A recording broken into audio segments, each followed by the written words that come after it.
الشيطان الرجيم بسم الله الرحمن الرحيم طه ما أنزلنا عليك القرآن لتشقى إلا تذكرة لمن يخشى تنزيلا ممن خلق الأرض والسماوات العلى الرحمن على العرش استوى له ما في السماوات وما في الأرض وما بينهما وما تحت الثرى وإن تجهر بالقول فإنه يعلم السر وأخفى الله لا إله إلا هو له الأسماء الحسنى صدق الله مولانا العظيم الصلاة والسلام عليك يا سيدي يا رسول الله الصلاة والسلام عليك يا سيدي يا حبيب الله الصلاة والسلام عليك يا سيدي يا شفيع المذنبين وعلى آلك وأصحابك يا سيدي يا رحمة للعالمين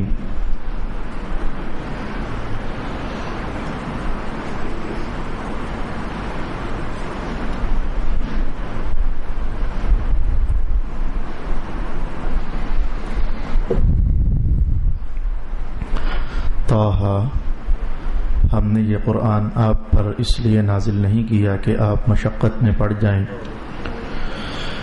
یہ صرف ان لوگوں کے لیے نصیحت ہے جو اللہ سے ڈرتے ہیں۔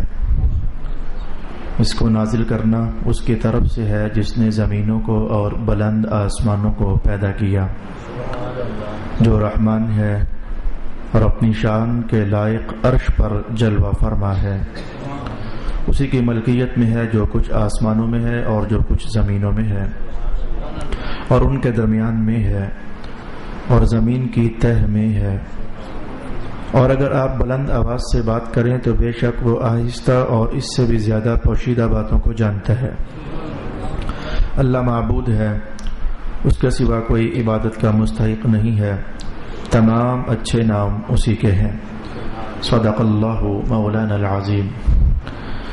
تلاوت کردہ آیات بینات میں سے 2 آیات پر گزشتہ نشست میں ہم نے مفسرین کرام کا کلام سماعت کیا تھا۔ آج کی بقیہ تلاوت کردہ 6 آیات، ان کے لیے کچھ زیادہ پیچیدہ عنوانات تو نہیں ہیں، البتہ چونکہ اس سے قبل بھی مختلف جگہوں پر یہ بیانات آ چکے، اختصار کے ساتھ مزید 6 آیات بینات کو ہم سمجھنے کا اہتمام کرتے ہیں۔ پہلی آیت طه، اس پر ہم نے گفتگو سماعت کر لی۔ ما انزلنا علیک القرآن لتشقى، محبوب پیارے ہم نے قرآن اس لیے تو نازل نہیں فرمایا کہ آپ مشقت میں پڑ جائیں۔ یہاں بس میں ایک بات کہہ کر کے آگے بڑھ جانا چاہوں گا۔ آپ کو اس آیت میں یہ مفہوم سمجھنا چاہیے کہ اللہ رب العالمین اپنی محبت سے رسول پاک علیہ السلام کا آرام میں ہونا، یعنی اللہ چاہتا ہے کہ میرے محبوب آرام سے رہیں، میرے محبوب آرام میں رہیں، مشقت سے بچیں اور تکلیفات سے بچیں۔ البتہ جہاں اللہ تعالیٰ کی تقدیر چاہتی ہے کہ لوگوں کو دکھایا جائے کہ محبت کے راستے کٹھن ہوتے ہیں، محبت کے راستے واقعی کٹھن ہوتے ہیں، تو وہاں رب العالمین نے پھر رسول اللہ علیہ السلام پر آزمائش نازل بھی فرمائی ہے۔ میں ایک شعر سوچ رہا تھا، کسی بزرگ شاعر کا شعر ہے، مجھے بھرپور تو یاد نہ آ سکا، لیکن اتنا جملہ مجھے بہت اچھا لگتا ہے۔ پریت نبھانا بہت کٹھن ہے، کوئی انہیں بتلاؤ ری، یہ کسی صوفی شاعر کا قول ہے۔ پریت نبھانا بہت کٹھن ہے، کوئی انہیں بتلاؤ ری۔ تو بات یہ ہے کہ جہاں اللہ نے چاہا کہ آزمائش میں مبتلا ہو رسول، محبت کا امتحان ہو، وہاں حضور رحمت عالم پر اللہ کی طرف سے مشقتیں اتری بھی۔ اللہ تعالیٰ چاہتا ہے رسول اللہ کا آرام، بہت خیال رکھتا ہے اللہ تعالیٰ رسول اللہ علیہ السلام کے آرام کا۔ فرمایا کہ ٹھیک ہے عبادات ہیں، لیکن اتنی تو نہیں کہ اب آپ کو تکلیف ہی ہو جائے، آپ مشقت ہی میں پڑنے لگ جائیں۔ رسول اللہ کے آرام کا بہت خیال ہے اللہ رب العالمین کو۔ یہ لفظ خیال میں آپ لوگوں کے حساب سے کہہ رہا ہوں، ورنہ اللہ تعالیٰ کی ذات خیالوں سے پاک ہے۔ میں ساتھ لگے ہاتھوں کچھ مجبوریاں ہوتی ہیں تو وہ کہہ کر کے تو میں پھر آپ کو حقیقت حال پر واقف کرتا ہوں۔ یہ خیال بیال یہ ہمارے ہوتے ہیں، اللہ رب العالمین نے یہ خیال بمانا حفاظت کرنا، کیئر کرنا. تو اللہ رب العالمین بہت خیال رکھتا ہے، یعنی بہت ہی حفاظت فرماتا ہے اپنے محبوب کے آرام کی. میرا دھیان بار بار لپک رہا تھا، اس لیے میں نے یہ جملہ 2-3-4 بار بولا.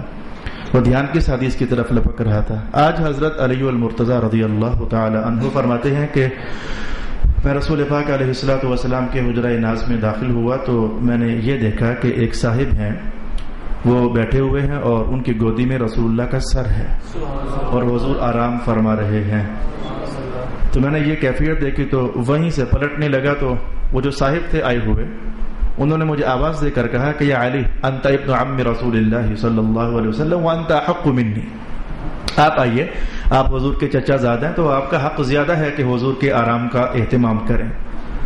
حضرت علی فرماتے ہیں کہ میں اندر چلا گیا تو انہوں نے اپنی گودی سے رسول اللہ کا سر ناز اٹھایا اور مجھے کہا بیٹھو. میں بیٹھا تو حضور کا سر میری گودی میں ڈال دیا اور وہ خود اٹھ کر چلا گیا. صاحب رسول اللہ علیہ السلام اپنی شان کے ساتھ جب اٹھے، بیدار ہوئے تو پوچھا وہ کدھر ہے؟ کہا حضور وہ ایسے ہوا کہ میں ملنے کے لیے آیا، اس نے مجھے دیکھا تو کہا کہ آپ آئیے، آپ کا حق زیادہ ہے. اتنا کہا، آپ کا سر ناز میری جھولی میں رکھا اور خود اٹھ کر چلا گیا. پھر حضور نے فرمایا پتہ ہے وہ کون تھا؟ وہ جبریل تھے. اللہ رب العالمین نے انہیں بھیجا تھا اور بھیجنے کی وجہ بیان کی کہ آج ہمارے سر میں درد تھا تو اللہ نے انہیں بھیجا تھا، جاؤ جا کر پہلے ہمارے محبوب سے باتیں کرو، ان کا دل ذرا مشغول ہو جائے، مصروف ہو جائے. تو پھر میرے ساتھ باتیں کرتے رہے یہاں تک کہ میں آرام میں اتر آیا. تو جب ان کی آنے کا مقصد پورا ہو گیا تو تجھے اپنی جگہ بٹھا کر اللہ کے پاس واپس چلے گئے ہیں. میرا دھیان ادھر بار بار جا رہا تھا کہ اللہ رب العالمین رسول اللہ علیہ الصلوۃ والسلام کے آرام کی لفظ مجھے مل گیا، کتنی پرواہ فرماتا ہے. بس یہ جملہ مجھے مل گیا کہ اللہ تعالیٰ اپنے محبوب کے آرام کی کتنی پرواہ فرماتا ہے. اس لیے تو 26واں سپارہ مجھے یاد پڑ گیا اور بالکل اچھا ہو گیا کہ بر موقع اللہ نے میری مدد فرما دی. کچھ لوگ ایک موقع پر ایسا ہوا تھا کہ حضور رحمت عالم کے خلوت خانے میں آرام کرنے کا وقت تھا تو ملنے کے لیے کہیں آئے تھے اور انہوں نے باہر ہی کھڑے ہو کر کے تو یہ اس طرح کے جملے لگائے، یا محمد اخرج الینا، باہر آئیے نا، ہم نے آپ سے ملاقات کرنی ہے. اس طرح کی آوازیں لگائیں. مولا کائنات نے اس موقع پر پھر قرآن اتار دیا اور جو عنوان میں کھینچ رہا ہوں وہ اور پختہ ہو گیا، بلکہ پختگی کی انتہا تک پہنچ گیا. رب کائنات نے ان لوگوں سے بارے میں کہا ان الذین ینادونک من وراء الحجرات اکثرهم لا یعقلون، وہ لوگ جو آپ کو حجروں کے باہر سے آوازیں دے رہے ہیں بے وقوف ہیں، انہیں پتہ نہیں ہے کہ محبوب جب آرام کر رہے ہوں تو خلل نہیں ڈالنا چاہیے. ہم رب ہیں تو دیکھیں ہم ان کے آرام کا اہتمام کرتے ہیں. عنوان بہت خوبصورت اپنی پیک پر پہنچ گیا. اب ہم اگلی آیت کی طرف رجوع کرنا چاہیں گے. تو ہم نے قرآن اس لیے نہیں اتارا کہ آپ مشقت میں پڑ جائیں، الا تذکرۃً. تو یہ قرآن حکیم جو اترا ہے تو اس سے فطرت کے مقاصد یہ ہیں کہ جو لوگ ڈرتے ہیں تو یہ قرآن انہیں نصیحت دے دے. ڈرنے والوں کے لیے قرآن حکیم نصیحت ہے، الا صرف ڈرنے والوں کے لیے نصیحت ہے. قرآن کا عنوان دلچسپ ہو گیا، یہ قرآن نصیحت ہے لیکن سب کے لیے نہیں، صرف ڈرنے والوں کے لیے نصیحت ہے. یہ جملہ میں آپ کو لے جانا چاہوں گا آج سے 12 سال پہلے جب ہم سورہ بقرہ شروع کر رہے تھے تو وہاں بھی ملتا جلتا عنوان آیا تھا. میں تلاوت کرتا ہوں، بسم اللہ الرحمن الرحیم، الف لام میم ذالک الکتاب لا ریب فیہ ھدی للمتقین. یہ قرآن، یہ ہدایت ہے صرف متقین کے لیے. وہاں پر قاضی بیضاوی جیسے اکابر مفسرین نے یہ سوال اٹھایا تھا کہ کیا قرآن صرف متقین کے لیے ہدایت ہے؟ جو بندہ گمراہ ہو تو کیا قرآن اسے ہدایت نہیں دے گا؟ جو راہ حق سے اترا ہوا ہے تو کیا قرآن اسے ہدایت نہیں دے گا؟ یہ کہنا کہ یہ صرف متقین کے لیے ہدایت ہے، تو اس پر قاضی بیضاوی نے ارشاد فرمایا تھا کہ قرآن ہدایت بن کر تو سب کے لیے آیا، لیکن اس کے ہدایت ہونے سے فائدہ ملے گا اسے ہی جو تقوی کا راہ چلنا چاہے گا، اور جو تقوی کا راہ چلنا ہی نہ چاہے تو قرآن سب کچھ رحمتوں اور تربیتوں اور ہدایتوں سے لبریز ہونے کے باوجود ان لوگوں کا مقدر قرآن سے جڑ نہیں سکتا جو تقوی کا راستہ چلنا ہی نہ چاہیں. یعنی میں 30ویں سپارے میں آپ کو لے جانا چاہوں گا، لیس للانسان الا ما سعى. اس حقیقت کو قرآن نے اپنے الفاظ میں یوں ارشاد کر دیا کہ انسان کو وہ کچھ مل جاتا ہے جس کے لیے وہ کوشش کرتا ہے. کوشش کرنا اور پھر یہ طلب رکھنا. مجھے 21واں سپارہ بھی یاد آ گیا، والذین جاہدوا فینا لنہدینہم سبلنا. وہ لوگ جو ہمارے لیے کوشش کرتے ہیں تو ہم راستے بھی انہی لوگوں کے لیے کھولا کرتے ہیں، ہم ہدایت کے راستے بھی انہی لوگوں کے لیے کھولا کرتے ہیں. یہ 12 سال پرانا بیان تھا. اب میرا خیال ہے کہ اس کی روشنی میں آج کے لیے یہ جملہ سمجھنا آسان یہ قرآن تو ان لوگوں کے لیے نصیحت ہے جو اللہ سے ڈرتے ہیں. مانا یہ تھا کہ نصیحت بن کر تو سب کے لیے آیا ہے لیکن فائدہ سارے اٹھا نہیں سکتے. بارش میں کھیتیاں اگانے کی طاقت ہے لیکن ساری زمینیں یہ طاقت حاصل کیا نہیں کرتی. ریتلی زمینیں یا پھر پتھروں والی زمینیں یا پھر گیٹوں والی زمینیں وہ بارش کے اس فائدے سے استفادہ کر نہیں سکا کرتی. بس کچھ ایسا ہی عنوان ہے جیسے کہ رسول پاک علیہ الصلوۃ والسلام سب جہانوں کے لیے رحمت بن کر آئے, ایمان کا نور بن کر آئے, مرکز ہدایت بن کر آئے, لیکن کچھ لوگوں کے دل تھے ہی ایسے کہ جن کے بارے میں رب کائنات نے فرمایا ہوا تھا غشاوۃ, یہ تو غلافوں کے اندر ہیں. محبوب آپ کے حسین اور منور حیات اقدس کے حسین پہلوؤں سے یہ استفادہ کرنے سے قاصر ہیں. آپ کی ذات کے فیض مند ہونے میں اور فیض بار ہونے میں کوئی شک نہیں, لیکن ان کے دلوں کی کھیتی اتنی ویران ہے کہ یہ فائدہ نہیں اٹھا سکتے. بس اب عنوان کھل گیا, الا تذکرۃ لمن یخشی. نصیحت قرآن سب کے لیے ہے لیکن فائدہ صرف وہی لوگ اٹھا سکتے ہیں کہ جو چاہتے ہیں کہ مولا ہمیں ڈر لگے, ہم تیری طرف رجوع کریں, ہماری رغبتیں بیدار ہوں, ہم متوجہ ہو جائیں تیری رحمت کی طرف. ہر بندے کو قرآن سے فائدہ حاصل ہوا نہیں کرتا. بس یوں سمجھ لیجئے کہ ہر دکان سے کے سامنے سے گزرنے والا گاہک تھوڑا ہوتا ہے. گاہک تو وہی ہوتا ہے جس کی کوئی شے ضرورت ہوتی ہے. ایسے ہی قرآن کا گاہک وہی انسان ہو سکتا ہے کہ جس کی ضرورت ہے کہ میں ڈروں, جس کی ضرورت ہے کہ میری قبر کا کیا بنے گا, جس کی ضرورت ہے کہ وہ اپنی برزخ کا خیال کرے, جس کی ضرورت ہے کہ بروز محشر اللہ کے حضور کھڑا ہونے کے بارے میں سوچے کہ کیا بنے گا میرا. تو قرآن ان لوگوں کے لیے واقعی کوئی نہ کوئی راستہ کھول دیا کرتا ہے. البتہ رک کر کے میں 2-3 چیزیں ضرور آپ سے کہوں گا کہ اگر آپ مجھ سے سوال کریں کہ مولانا اکبر صاحب بتائیے کہ اگر ہم چاہیں کہ دلوں میں خوف خدا پیدا ہو تو ہم کیا کریں. دلوں میں خوف خدا پیدا ہوگا تو پھر جا کر قرآن ہمیں فائدہ دے گا. تو دلوں میں خوف خدا پیدا ہو جائے ہم اس کے لیے کیا کریں. میں کہوں گا سب سے پہلے تو قرآن ہے, الا تذکرۃ لمن یخشی. قرآن سے اپنی اٹیچمنٹ مضبوط, صرف تلاوت کی حد تک تو نہیں نا. تلاوت تو چلو مان لیا, اللہ آپ کو برکت دے, کافی زمانوں سے آپ کر رہے ہو, ثواب اور شے ہوتی ہے, نصیحت حاصل کرنا یہ اور شے ہوتی ہے. جیسے کہ تعلیم کتاب یہ اور شے ہے, تلاوت کتاب یہ اور شے ہے. تلاوت تو زمانوں سے آپ گھروں میں کر رہے ہو لیکن تعلیم کتاب سے آپ خالی ہو. تو قرآن پاک کی تعلیمات, کوئی نہ کوئی تفسیر مجھ سے لکھواؤ نا, میں آپ کو بتاؤں کہ یہ تفسیر پڑھ لو, میں آپ سے بتاؤں کہ یہ تفسیر پڑھ لو. اللہ کرے گا پڑھتے جاؤ گے تو دلوں کے اندر خوف اللہ تعالیٰ خود ہی پیدا فرما دیتا ہے. دوسری چیز میں آپ سے عرض کروں گا, علماء کی مجلس ہے جمعہ پڑھنے کے لیے. آپ لوگ جس علاقے سے بھی آتے ہو اپنے علاقے کے علماء کے پاس جمعہ پڑھنے کے لیے بر وقت تشریف لے کر جایا کرو. رسول اللہ کی باتوں میں کل کی طرح آج بھی بشارت کا نور بھی ہے اور نظارت کے خوفناک انداز بھی ہیں. وہ حضور کی باتیں سننے والے کا دل ہو نہیں سکتا کہ کوئی نہ کوئی اثر قبول کیے بغیر مجلس سے اٹھ جائے. تو علماء کی مجالس میں پہنچنے کا اہتمام کیا کرو. اور تیسری چیز تو میرے حضور نے فرما دیا تھا کہ اگر تمہیں پتہ چل جائے نا کہ جو میں دیکھ رہا ہوں تو تمہیں اپنی دنیا بھول جائے, تم جنگلات میں بھاگ جاؤ, تم چیخیں مارنے لگ جاؤ. اور وہ چیز موت کے بعد والے احوال تھے. تبھی تو سرکار فرمایا کرتے تھے کہ قبرستان جایا کرو اور قبروں کے پاس بیٹھا کرو, کچھ دعائیں کیا کرو اور کچھ نصیحت حاصل کیا کرو. کل تک یہ ہم جیسے سونے انسان ہی تو تھے, ہم جیسے طاقتور بھی تو تھے, ہم جیسے غصے والے بھی تو تھے, ہم جیسے زوراور بھی تو تھے, ہم جیسے سرمایہ دار بھی تو تھے. لیکن آج قبر کی مٹی انہیں چاٹ کر کے انہیں اندر سے کھوکھلا کر رہی ہے. تو کل ہمارا بھی تو یہی حشر ہونے والا ہے. یہ وہ آگاہیوں کے نشانات تھے جو رسول پاک علیہ الصلوۃ والسلام ہماری ترغیبات میں اتارا کرتے تھے. تو میں نے کہا کہ اگر چاہو کہ دلوں میں خوف خدا پیدا ہو جائے تو علماء کی مجلس میں آنا جانا رکھا کرو. قرآن حکیم کی صحبت سے اپنے آپ کو فیض مند بنانے کا اہتمام کیا کرو. قبرستانوں میں پہنچا کرو. ایک چوتھا مرجع بھی ہے, وہ اہل اللہ جو صرف نعت پر نہیں, صرف ذکر پر لوگوں کو نہیں لگاتے. نعت پر لگانا بڑا کمال ہے, ذکر پر لوگوں کو لگا کے رکھنا بڑا کمال ہے. وہ ان کے ساتھ ساتھ لوگوں کو اللہ کے قرآن اور مصطفیٰ کریم علیہ السلام کی سنت کی روشنیاں بھی انہیں عطا فرماتے ہیں. ایسے اہل اللہ کے ساتھ بھی اور ان کی مجالس میں پہنچنا بھی آپ کے لیے خوف خدا کو حاصل کرنے کا ذریعہ ہو سکتا ہے. تنزیلا ممن خلق الارض والسماوات العلی. اس قرآن کو نازل کرنا اس ذات کی طرف سے ہے جس نے زمینوں کو اور بلند آسمانوں کو پیدا کیا. میں اس پر اور تو کچھ نہیں کہوں گا, بات بڑی واضح سی ہے اور فوراً ذہنوں میں آنے والی بھی ہے کہ یہ قرآن اس ذات نے نازل کیا جو جس نے زمین بنائے تو بلند آسمان بنا دیے.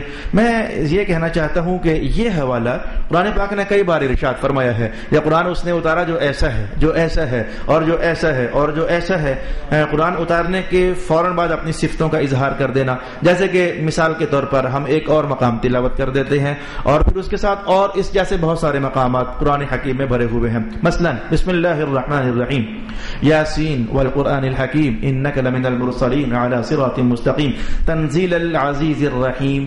تنزیل العزیز الرحیم، یہ قرآن اتارا گیا اس ذات کی طرف سے جو غالب ہے، بڑی حکمتوں والا ہے. تو محسوس ہوا یہ حوالہ صرف سورہ طٰہٰ کا نہیں، سورۃ یاسین کا بھی ہے اور دیگر بہت ساری صورتوں کے اندر یہ حوالہ آتا ہے کہ قرآن کے نازل کرنے کی بات ہوتی ہے تو ساتھ اللہ تعالیٰ اپنے کچھ اوصاف کا اظہار کر دیتا ہے، یا یوں کہیے کہ اس بات کا اظہار فرماتا ہے کہ ہم نے قرآن نازل کیا ہے، یعنی نسبت اپنی طرف اللہ تعالیٰ فرماتا ہے.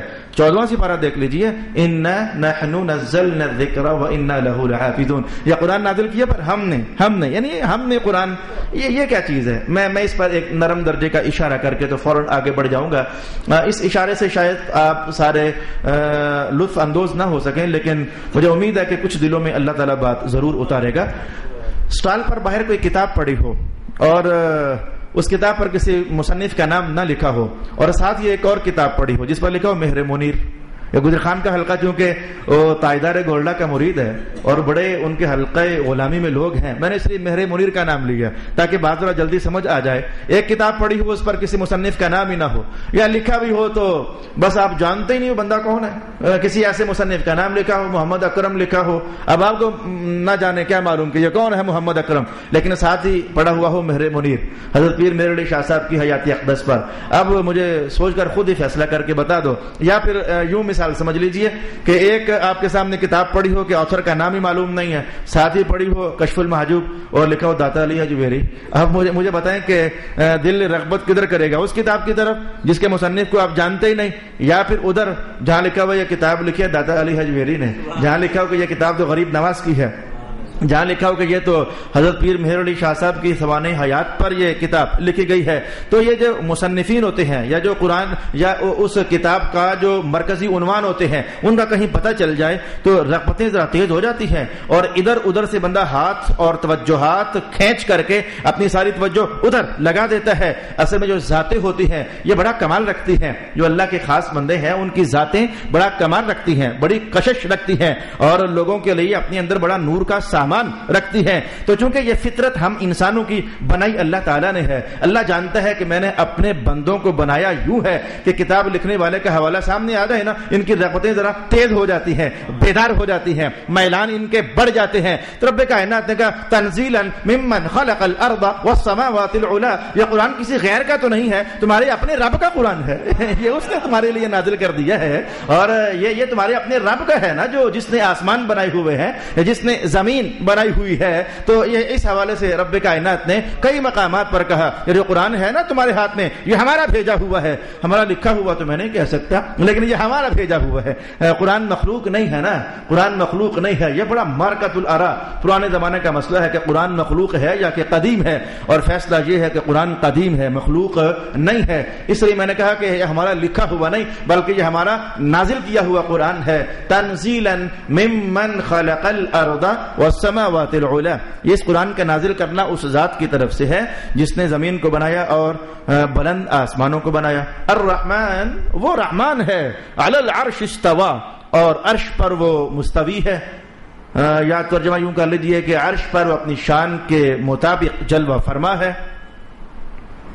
عرش کیا ہے؟ اس پر آیت الکرسی پڑھتے ہوئے ہم نے کچھ کلام سیکھا تھا جب وہاں لفظ کرسی استعمال ہوا تھا. اللہ وسع کرسیہ السماوات والارض، یہ 9 سال پرانی بات ہو گئی. میں نے آپ کو بتایا تھا یہ کرسی کیا ہے، وہاں میں نے آپ کو بتایا تھا کہ پھر یہ عرش کیا ہے. چلیں پرانی بات ہو گئی تو میں اس کو تھوڑا سا دہرا دوں گا. پھر اس کے بعد استوا، یہ پہلے سپارے کے اندر عنوان آیا تھا. اللہ عرش پر جلوہ فرما ہے. میں نے بیٹھا ہوا نہیں کہا، میں نے کہا جلوہ فرما ہے یا عرش پر مستوی ہے. ویسے استوا کا معنی ہوتا جلوہ فرما ہی ہے، بیٹھنا، لیکن اللہ کی ذات ہے اس لیے میں جو مفسرین نے کہا وہ سارا سامنے رکھ کر بولنا چاہتا ہوں. یہ 2 عنوان اس آیت سے مختصر ہم سیکھنے لگے ہیں. عرش، اور پھر اس کے بعد اللہ عرش پر جلوہ فرما ہوا. اول کلام پر اور اول لفظ پر بحث یہ ہے کہ رسول پاک علیہ الصلوۃ والسلام نے ایک موقع پر ارشاد فرمایا کہ ایک جنگل ہو تو اس میں ایک انگوٹھی پڑی ہو تو کتنی کو انگوٹھی، تو اس کے مقابلے میں جنگل کتنا بڑا محسوس ہوا؟ کہا جا سکتا ہے کروڑوں گنا بڑا. ایک جنگل، اس میں انگوٹھی پڑی ہو تو وہ جنگل انگوٹھی کے مقابلے میں کتنا بڑا کہا جا سکتا ہے کہ کروڑوں گنا بڑا. یہ تو فوراً بات سمجھ آنے والی ہے. میرے حضور نے فرمایا کہ جو اللہ کی کرسی ہے اس کے مقابلے میں اگر کائنات کو رکھا جائے تو تمہیں یوں لگے کہ کائنات جیسے انگوٹھی ہے اور اللہ کی کرسی جیسے وہ جنگلوں جیسا احاطہ کرنے والا ہے. یہ اتنی بڑی کائنات، اتنے بڑے زمین و آسمان اللہ کی کرسی کے سامنے رکھ دیے جائیں تو دیکھنے والی نظر یوں محسوس کرے گی جیسے کرسی تو بہت بڑی ہے اور اس کے سامنے کی چھوٹی سی انگوٹھی پڑی ہوئی ہے. ہماری دنیا کی حیثیت اللہ کی کرسی کے سامنے یہ ہے. بات یہاں پہنچانے کے بعد رسول پاک علیہ السلام نے فرمایا کہ اس کرسی کی حیثیت اللہ کے عرش کے سامنے بھلا کتنی ہے. فرمایا کہ وہی جو بھی آپ کو بتا دیا، اللہ کا عرش پڑا ہو اور اللہ کے عرش کے سامنے اللہ ہی کی کرسی اگر رکھ دی جائے تو یوں لگے کرسی جیسے ایک چھوٹی سی مندری ہے اور رنگ ہے، اور اللہ کا عرش ایسے لگے جیسے وہ جنگلات کی وسعت اللہ رب العالمین نے اسے عطا فرما دی ہے. یہ جنگلات میں نے بطور سمجھانے کے کہا. اب یہ سٹیپ بائی سٹیپ اوپر چلیں. یہ زمین و آسمان یہ اللہ کی کرسی کے سامنے ایک انگوٹھی جتنی چھوٹی سی چیز لگیں گے. کرسی اتنی بڑی ہے اور کرسی اللہ کے عرش کے سامنے بالکل ایسے لگے جیسے انگوٹھی پڑی ہوئی ہے. اللہ کا عرش کچھ اتنا بڑا ہے. تو میں کہ جو اتنا بڑا عرش ہے جس کے سامنے کرسی جو کہ زمین و آسمان کے لیے جنگلات کے درجے میں تھی اگر رکھ دی جائے تو وہ بھی انگوٹھی برابر تمہیں نظر آئے تو وہ جو رب ہے وہ اس پر جلوہ فرما ہے. الرحمن علی العرش استوى، وہ رب وہ رحمان ذات اس عرش پر جلوہ فرما ہے. باقی جلوہ فرما ہونے کا ہمارے ہاں انسانوں کے ہاں معنی یہ ہوتا ہے بیٹھنا، لیکن یاد رکھیں کہ یہ لفظ اللہ تعالیٰ کی ذات کے بارے میں متشابہات قرآن میں سے ہے. متشابہات قرآن کا معنی ہوتا ہے ترجمہ تو ہو سکتا ہے لیکن مفہوم کیا ہے اور مراد کیا ہے وہ ہمیں سمجھ ہے ہی نہیں ہے. تو لہذا ہمیں اس موقع پر صرف یہ کہنا ہوتا ہے اے میرے اللہ اس تیرے کلام سے جو مراد بھی ہے ہم اس پر ایمان لاتے ہیں. یہ ہے عقیدہ مسلمانوں کا. اور یہ تیسرے سپارے کے اندر یہ عقیدہ لکھا ہوا ہے کہ مولا جو بھی اس کی مراد ہے ہم تو سمجھ نہیں سکے. ہم تو بیٹھنے کا کچھ ایسا معنی سمجھتے ہیں جیسے تصویر آپ کی بنی ہوئی ہے یا پھر جیسے تصویر میری بنی ہوئی ہے. تو اے میرے اللہ تو ان شکلوں سے تو پاک ہے، تو ان تصویروں سے تو پاک ہے. پھر عرش پر جلوہ فرما ہونا یہ کون سا ہے یہ ہم تو نہیں جانتے. اب سمجھیں کہ اس جملے کا معنی یہ ہوتا ہے جو میں نے آپ کو بتا دیا. مولا جو تیری شان کے لائق ہے تو ویسے تشریف فرما ہے. اب وہ تیری شان کے لائق کیا شے ہے وہ تو جانتا ہے، ہم نہیں جانتے. ہم نے تجھے دیکھا ہی نہیں ہے تو کیسے تو کیفیات سے پاک ہے. کیسے کہیں کہ یہ بیٹھنے میں گھٹنا فولڈ ہوتا ہے، بازو فولڈ ہوتے ہیں، بندے کا جو پشت ہے وہ سیدھی ہوتی ہے. جتنی کیفیات بھی بیٹھنے کی ہیں اللہ تعالیٰ مخلوقات کی کیفیات سے پاک ہے. مخلوق کی کوئی کیفیت کا بھی اللہ کے ساتھ کوئی تعلق نہیں ہے. ارشاد گرامی ہوا الرحمن علی العرش استوى له ما في السماوات وما في الارض وما بينهما وما تحت الثرى.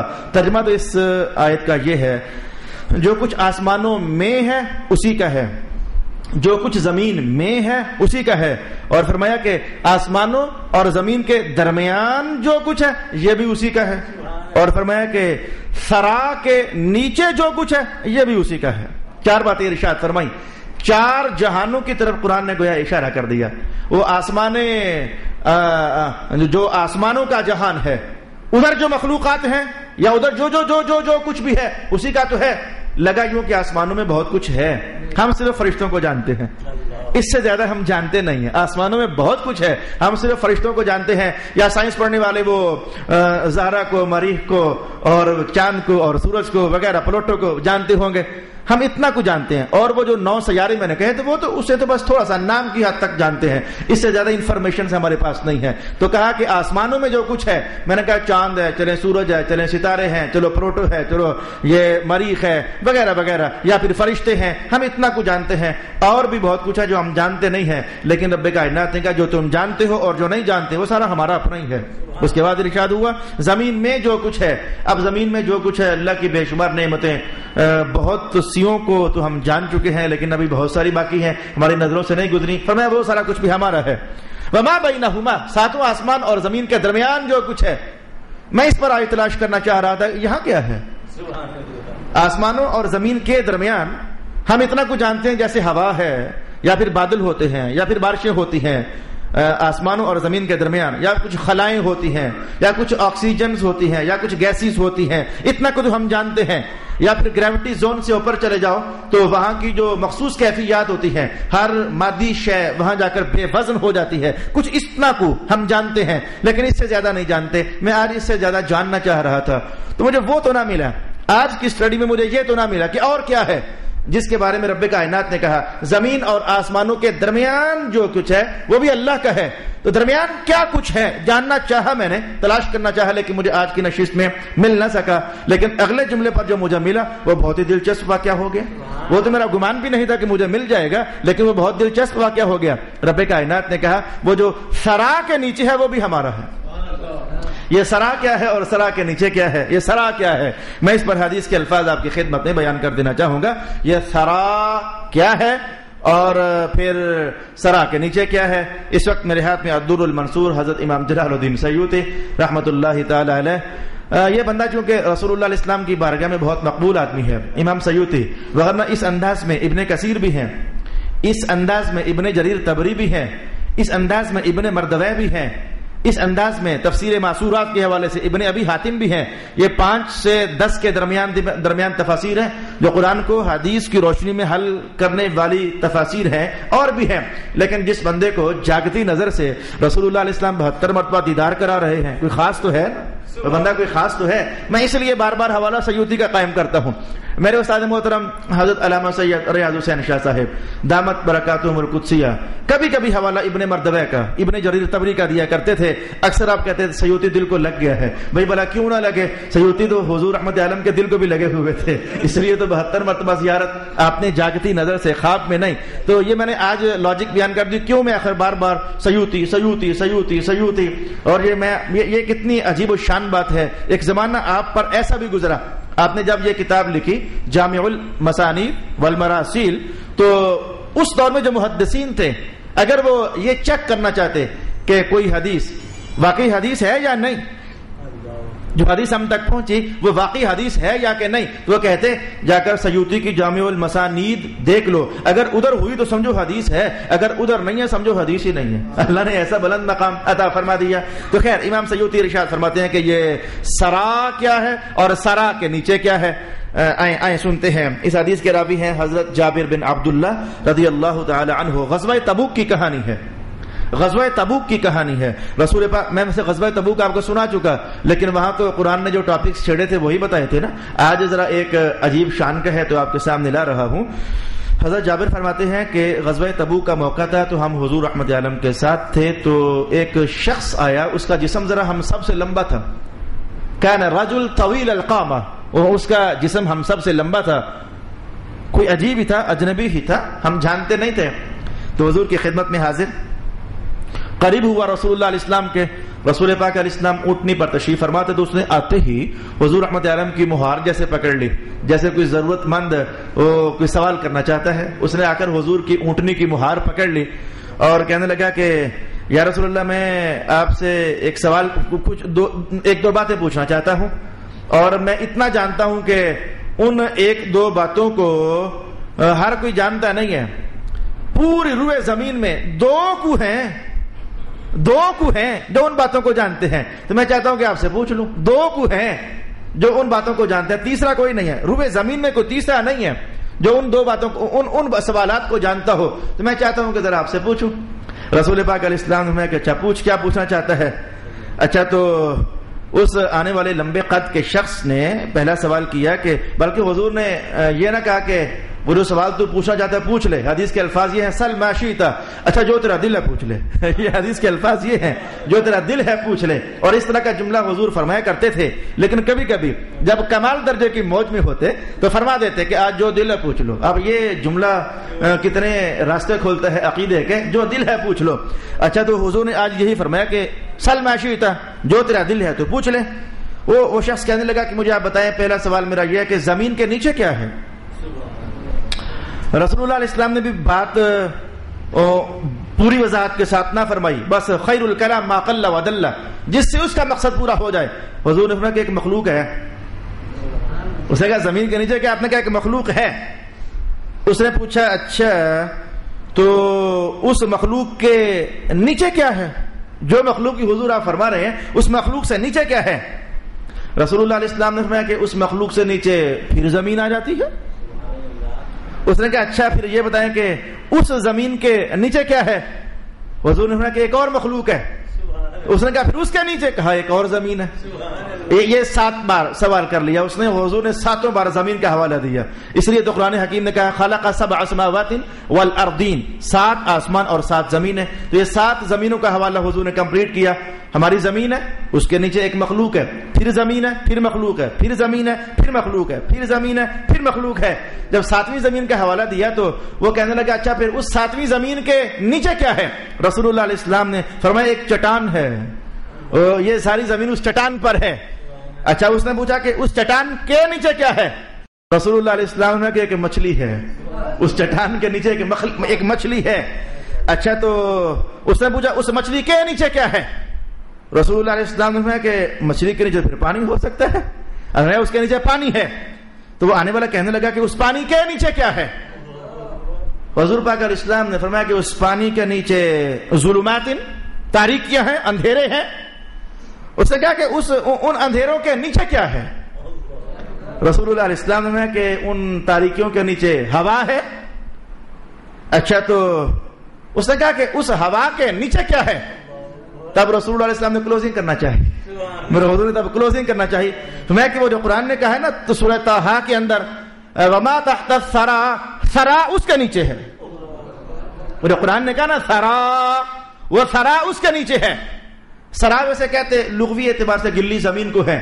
اب آپ کو سمجھ آئی کہ ہماری زمین ہے، پھر اس کے نیچے مخلوق ہے، پھر زمین ہے، پھر مخلوق ہے، پھر زمین ہے، پھر مخلوق ہے، پھر زمین ہے، پھر مخلوق ہے، پھر زمین ہے، پھر مخلوق ہے، پھر زمین ہے، اور پھر مخلوق ہے، پھر چٹان ہے، پھر مچھلی ہے، پھر پانی ہے، پھر تاریکی ہے، پھر ہوا ہے، تو پھر آگے سرا ہے. رب کائنات نے کہا سرا تک تم نہیں پہنچ سکتے، اللہ تو سرا کے نیچے بھی جانتا ہے. لہو ما فی السماوات و ما فی الارض، جو سرا کے نیچے ہے اللہ تو اسے بھی جانتا ہے. اچھا حضور نے کلوزنگ کرنا چاہیے تو اس آنے والے نے کہا اچھا حضور وہ یہ بھی بتا دے کہ سرا کے نیچے کیا ہے. وہ جو آپ نے سرا حضور فرمایا ہے تو اتنا بھی فرما دیں کہ سرا کے نیچے کیا ہے. رسول اللہ کی نگاہوں میں آنسو آ گئے. وہ ماجرا چونکہ سارا جان رہے تھے کہ یہ اللہ کی طرف سے ایک معاملہ ہے تو اللہ کے حضور نے جیسے آنسو گرا دیا کہ مولا کہ اب ہمارا علم تیرے برابر تو نہیں نہ ہو سکتا. حضور نے اللہ کے حضور آنسو گرا دیا کہ مولا ہمیں تو وہی علم ہے جتنا تو عطا فرمائے گا. تو کہا کہ بس اس کے نیچے وہی جانتا ہے جو جانتا ہے. اس کے نیچے آج مجھے علم نہیں دیا گیا. رسول اللہ کا علم سٹیپ بائی سٹیپ ہوا کرتا تھا. آج ایک شے کا علم نہ دیا گیا ہوتا تو اگلے دنوں میں اگلے زمانوں میں پھر دیا جا چکا ہوتا. لیکن اس دن کا حال یہ تھا کہ سرا تک رسول اللہ علیہ السلام کا علم کمپلیٹ ہو چکا تھا اور ابھی مراحل باقی تھے. تو ان کے بعد کے زمانوں میں ایسا ہوا کہ پھر جو نہیں تھا تو وہ بھی اللہ پاک نے عطا فرما دیا. اس لیے مفسرین کرام کا اجماع ہے کہ دنیا سے رحلت فرمانے سے قبل جو کچھ بھی تھا رب کائنات نے اپنے محبوب کو عطا فرما دیا ہوا تھا. یہ ہم اہل سنت و جماعت کا عقیدہ ہے. تو حضور کی نگاہوں میں آنسو. وہ شخص اٹھا تو اٹھ کر کے ساتھ حضور نے یہ جملہ فرما دیا وہ جو پوچھ رہا ہے نا تو میں محمد اس سے زیادہ نہیں جانتا. اب تھوڑی دیر کے بعد اس جملے کا معنی آپ کو سمجھ آئے گا. وہ جو پوچھ رہا ہے نا میں محمد اس سے زیادہ نہیں جانتا. وہ اٹھا اور اٹھ کر کے تو کہنے لگا کہ آپ نے جو کہا تو میں اس بات پر گواہی دیتا ہوں کہ آپ واقعی اللہ کے رسول ہیں. اگر آپ کچھ کہنا چاہتے کہ سرا کے نیچے یہ ہے تو میں کہتا کہ نہیں یہ جھوٹ ہو گیا. میں کہتا کہ نہیں یہ جھوٹ ہو گیا. تو آپ واقعی اللہ کے رسول ہیں. یہ جملہ کہا اور اٹھ کر چلا گیا. اس کے جانے کے بعد حضور نے فرمایا پتہ کون تھا. اس کے جانے کے بعد حضور نے پتہ کون تھا. صحابہ کہنے لگے ہمیشہ کی طرح اللہ اعلم ورسول، حضور ہمیں کیا معلوم کون تھا، آپ جانے آپ کا رب جانے. حضور رحمت عالم علیہ السلام نے کہ یہ جبریل تھے، اللہ کی طرف سے آئے ہوئے تھے اور کچھ راز تھے جو تم پر منکشف کرنا چاہتے تھے. اب آپ کو جملہ ایک تو سمجھ آ گیا کہ جو آج پوچھ رہا ہے نا محمد اس سے زیادہ نہیں جانتا ہے. مل مسئول عنہا اعلم بالسائل. اور یہ جملہ ایک بار حدیث جبریل میں بھی حضور نے ارشاد کیا تھا کہ جس سے آج پوچھا جا رہا ہے یہ پوچھنے والے سے زیادہ نہیں جانتا ہے. اور پھر اب آپ کو وہ جملہ سمجھ آ گیا کہ آنے والے نے کہا تھا کہ دو ہی ہیں اس روبے زمین پر جو جانتے ہیں، مانا یہ تھا کہ حضور ایک آپ ہیں، ایک میں جبریل، کوئی تیسرا ہے ہی نہیں ہے جنہیں ان رازوں تک اللہ نے رسائی عطا فرمائی ہو۔ اب میرا خیال ہے کہ آپ کو جاننا چاہیے، رب کائنات نے ارشاد کیا کہ لہو ما فی السماوات و ما فی الارض، اسی کے لیے ہے جو کچھ آسمانوں میں ہے اور جو کچھ زمین میں ہے اور جو کچھ اس کے درمیان ہے، وما تحت الثری، اور سرا کے نیچے بھی جو کچھ ہے، وہ سرا بڑا ڈونگا درجہ ہے، ہمیں تو وہاں تک رسائی نہیں ہے، اس کے نیچے جو کچھ ہے تو وہاں وہ سب اللہ ہی کے لیے ہے۔ وَإِن تَجْهَرْ بِالْقَوْلِ فَإِنَّهُ يَعْلَمُ السِّرَّ وَأَخْفَى، اگر آپ بات کو کھول کر کریں، اونچی آواز سے کریں تو اللہ کو اس کا بھی پتہ ہوتا ہے، اور اگر سر میں کریں تو اس کا بھی اللہ کو پتہ ہے، اور اگر اخفا میں کریں تو اللہ کو اس کا بھی پتہ ہے۔ یعنی یہ جو ظاہر میں بات کرنا، ان تجہر بالقول، جیسے کہ میں کر رہا ہوں، آپ سن رہے ہو، یہ تو بات ہوگی جہری، اونچی آواز سے بات کرنا، اللہ کو ان کا پتہ ہے۔ میں جو سر ہے اللہ وہ بھی جانتا ہے، یہ سر، اور پھر کہا جو اخفا ہے، یعنی اخفا مصدر، تو اس سر سے بھی زیادہ جو پوشیدہ ہے اللہ اسے بھی جانتا ہے۔ جان بوجھ کر میں نے ترجمہ دہرایا تاکہ اہل سنت کا عقیدہ آپ جان سکو۔ ہم مسلمانوں کا عقیدہ یہ ہے کہ آج تک جو کچھ ہو چکا اللہ اسے بھی جانتا ہے، اور آئندہ جو لوگ پیدا نہیں بھی ہوئے وہ پیدا ہوں گے تو انہوں نے جو کچھ کرنا تھا اللہ اسے بھی جانتا ہے۔ ہم مسلمانوں کا عقیدہ یہ ہے۔ قیامت تک کیا ہونے والا ہے، ابھی ہزاروں لاکھوں مخلوقات پیدا نہیں ہوئی، اللہ پہلے ہی سے جانتا ہے۔ یہ عقیدہ کہاں لکھا ہوا ہے؟ قرآن پاک میں لکھا ہوا ہے، آئیں سمجھتے ہیں۔ سید المفسرین حضرت ابن عباس رضی اللہ تعالی عنہ سر اور اخفاء پر بحث کرتے ہوئے ارشاد فرماتے ہیں، یہ سر اور اخفاء وہ صوفیاء کا نہیں، وہ صوفیاء کے ہاں بھی یہ رمز ہے، یہ سر ہے، یہ اخفاء ہے، یہ قلب ہے، یہ ان کے ہاں بھی وہ جو لطائف خمسہ باطنہ ہوتے ہیں، یہ صوفیاء کی اصطلاحات نہیں، یہ قرآن و سنت۔ ابن عباس فرماتے ہیں کہ سر اور اخفاء کو سمجھنا ہو تو سٹیپ بائی سٹیپ سمجھو۔ آپ نے فرمایا کہ دیکھو، کبھی تم کسی سے رازداری میں بات کرتے ہو، اور کبھی ایسی بات ہوتی ہے کہ جو اتنی راز والی ہوتی ہے کہ تم کسی اور کو بھی نہیں بتاتے ہو، صرف اپنے تک رکھتے ہو۔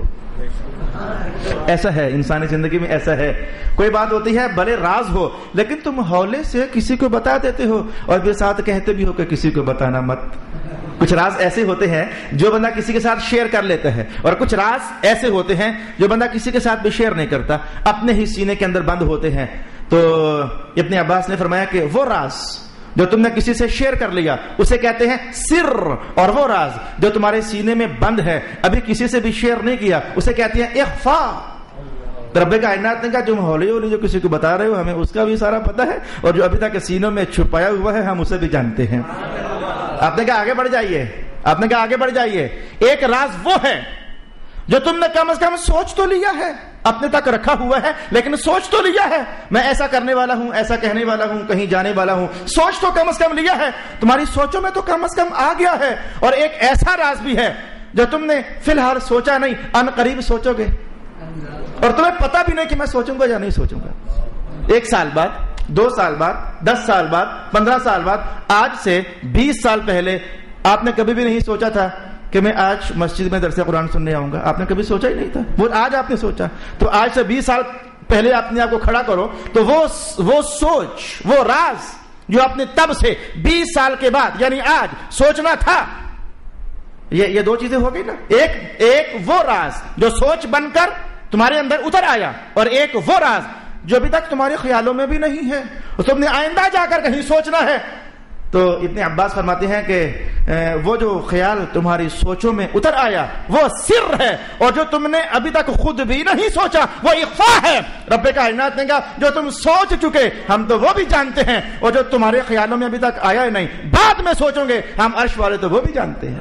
السر و اخفاء، لہذا یہ ہوا قرآن پاک کا بیان۔ اب وہ عقیدہ آپ کو سمجھ آ گیا۔ رب کائنات کی شان یہ ہے کہ آج تک جو ہو چکا وہ بھی اللہ جانتا ہے اور پہلے سے جانتا تھا، اور آئندہ جو ہوگا اللہ وہ بھی جانتا ہے، ابھی نہیں، یعنی اس سے بھی پہلے، کتنا کو پہلے، کھربوں سال، اس سے بھی زیادہ پہلے۔ اب اس سے زیادہ کتنا مجھے نہیں معلوم، یعنی بہت پہلے، یعنی جب سے اللہ رب العالمین ہے تبھی سے وہ سب کچھ جانتا تھا۔ یہ عقیدہ بیان کرنے کی ضرورت بھی ہے۔ اس دور میں کچھ سال پہلے ایک ایسا گروہ وجود میں آیا جس نے اللہ تعالیٰ کی ذات کے متعلق یہ جملہ بول دیا کہ جب تک کچھ ہو نہ جائے اللہ کو پتہ نہیں ہوتا، ہو چکنے کے بعد اللہ کو پتہ چلتا ہے کہ یہ ہو گیا۔ یہ کفر ہے۔ اللہ کے متعلق یہ سوچ رکھنا یہ کفر ہے۔ ہم مسلمان کم از کم سوچ بھی نہیں سکتے کہ اللہ کو کچھ کام ہو چکنے کے بعد پتہ چلتا ہے، پہلے پتہ نہیں ہوتا۔ ہمارا قرآن ہمیں یہ ایمان دیتا ہے تمہارا رب تو ایسی شانوں والا ہے کہ جو تمہاری سوچوں میں آ گیا لیکن راز بن کر اللہ اسے بھی جانتا ہے، اور آئندہ جو مخلوقیں ابھی پیدا بھی نہیں ہوئی اور انہوں نے کیا سوچنا ہے اپنی زندگی کے آخری لمحات میں، اللہ اسے بھی جانتا ہے۔ اس لیے تو بکل شیء علیم، جو قرآن حکیم کا بیان، بکل شیء علیم، اللہ ہر شے کا علم رکھنے والا ہے۔ ارشاد گرامی ہوا وَإِن تَجْهَرْ بِالْقَوْلِ فَإِنَّهُ يَعْلَمُ السِّرَّ وَأَخْفَى، اللہ لا الہ الا ہو، وہی اللہ ہے، اس کا سوا کوئی معبود نہیں۔ تمام پاکیزہ نام اسی کے لیے ہیں۔ دو بحثیں ہیں، ایک تو اس بار نہیں کہہ پاؤں گا، تمام پاکیزہ نام اسی کے ہیں۔ ایسے خیال میں جا رہا ہے کہ میں وہ اللہ کے نام آپ کے سامنے لاؤں اور بیان کروں کہ ہمارے رب کے ناموں کا معنی کیا ہے۔ خیال میں بات آ رہی ہے، اور یہ آج نماز کی حالت میں، سجدے کی حالت میں خیال آیا، اس سے پہلے تصور میں نہیں تھا، اور اللہ اس بات کو جانتا تھا کہ مولانا صاحب کے ذہن میں دن کو خیال نہیں آئے گا، سجدے میں آئے گا۔ وہی بات جو میں نے ابھی آپ کو بتائی، اللہ کی شان وہ پہلے سے جانتا ہے۔ تو سجدے کی حالت میں اللہ کا سبحان ربی الاعلیٰ کہہ رہا تھا تو خیال آیا کہ سارے پاکیزہ نام اسی کے ہیں، ذرا دیکھیں تو کہ آخر ان کا معنی کیا ہے۔ اپنے رب کے نام کا معنی تو سمجھیں، ہمیں آج تک اللہ کے نام کا معنی نہیں آتا، کتنا عجیب ہو گیا۔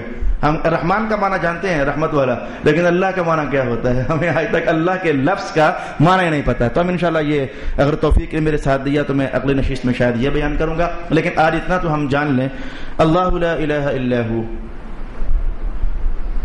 وہ اللہ ہے تو اس کا سوا کوئی معبود نہیں۔ لا الہ الا ہو پر ایک بحث بنتی ہے، میں تیز کہتا ہوں، تیز اس لیے کہتا ہوں کہ آپ ذرا مہربانی کیجیے گا، جو نشست ختم ہو تو بس دور سے سلام۔ ہمارے درس قرآن میں ایک ساتھی آتے تھے، محمد عابد ان کا نام تھا، سبزی منڈی سے، ان کے والد صاحب فوت ہو گئے ہیں، تو وہ آپ کے مذہبی ساتھی ہیں، جو ہمارے مذہب کے حوالے سے رفیق قافلہ ہوتا ہے تو اس کے ساتھ آخری وفائیں یہ اپنی ذمہ داری سمجھو، ان کی قبروں پر جانا، ان کے لیے دعا کرنا، ان کے جنازوں میں پہنچنا، جو بھی جانتے ہیں تو لازماً پہنچے ان کے جنازے میں۔ تو چونکہ میں نے پھر وہاں جانا ہے، 10 بجے ان کا جنازہ ہے، اس سے پہلے میں 5-6 منٹوں میں یہ بحث چونکہ سمیٹ سکتا ہوں تو کہنا چاہتا ہوں۔ بحث کیا ہے؟ بہت ساری حدیثوں کو میں ایک کر کے تو ایک جملہ بولنے لگا ہوں۔ رسول پاک علیہ السلام نے ارشاد فرمایا کہ جس بندے نے بھی کہا لا الہ الا اللہ محمد الرسول اللہ، وہ جنت میں داخل ہو جائے گا۔ بہت ساری حدیثوں کو سمیٹ کر میں نے ایک ہی جملہ بول دیا، وقت کے تقاضوں کو ملحوظ رکھتے ہوئے۔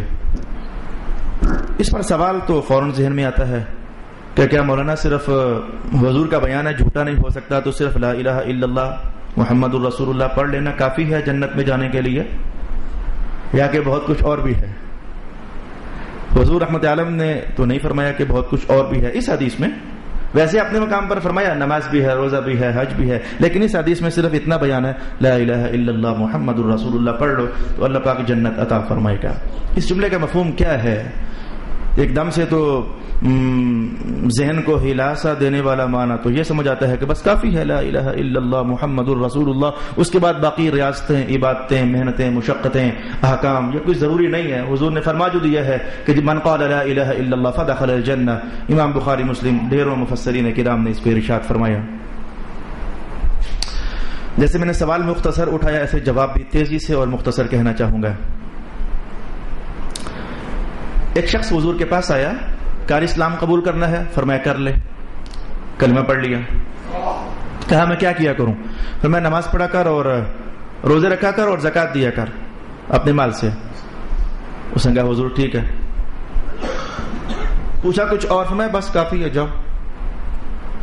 وہ جاتے جاتے یہ جملہ بول رہا تھا واللہ لا ازید علیہ ولا انقص، اللہ کی قسم نہ میں اس سے جتنا حضور نے فرمایا، نہ میں اس سے کچھ زیادہ کروں گا نہ کم کروں گا، بس یہ 3 ہی کام کروں گا۔ چلا گیا، جا رہا تھا تو پیچھے حضور یہ جملہ ارشاد کر رہے تھے زمین پر چلتا پھرتا جنتی دیکھنا ہو تو اسے دیکھ لو۔ اس پر محدثین کی بحث ہے۔ اسلام میں کیا صرف 3 چیزیں ہیں؟ نماز، روزہ، زکات۔ حج کی بات حضور نے کیوں نہیں فرمائی؟ اور ڈھیروں باتیں ہیں، وہ کیوں نہیں ارشاد فرمائی؟ جواب جلدی سے سنیے کہنے لگے کہ وجہ یہ تھی کہ اسلام کی احکام ایک دم سے نہیں اترے تھے، ایک سال ایک، اگلے سال دوسرا، اگلے سال تیسرا، اگلے سال چوتھا. جس سال وہ صحابی آئے تھے، وہ شخص آیا تھا، صحابی بن کر گیا تھا، تب تک اترا ہی اتنا تھا. تو جب تب تک اترا ہی اتنا تھا تو حضور نے اتنا ہی ارشاد فرمانا تھا. اعتراض ختم ہو گیا. تو جب تک جتنا اترا ہو تو اتنا ہی فرمانے پر جنت ہے. تو اسلام کے پہلے دور میں یہ تھا، اسلام کے پہلے دور میں یہ تھا کفر کے اندھیرے. تو ان کفر کے اندھیروں میں ابھی تک نماز اتری نہیں تھی، روزہ اترا ہی نہیں تھا، حج اترا ہی نہیں تھا، زکوٰۃ اتری نہیں تھی. نماز مکہ میں آخری سالوں میں، روزہ حج زکوٰۃ مدینہ میں.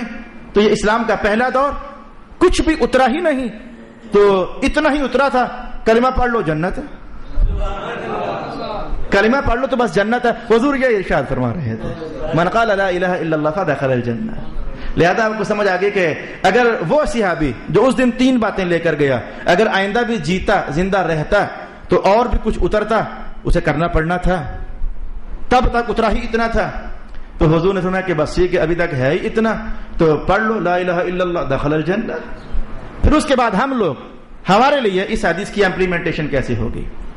اس کا جواب یہ ہوگا کہ اس دور کے بعد اسلام کے بہت سارے حصے اور بھی اترے، لہذا ہمیں ان سب کو اختیار کرنا ہوگا.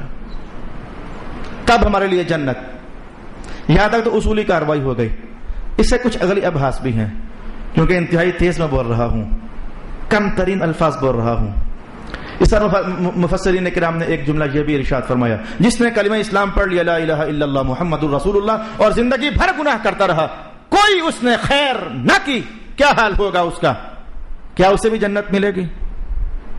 دو باتیں ارشاد کی گئیں.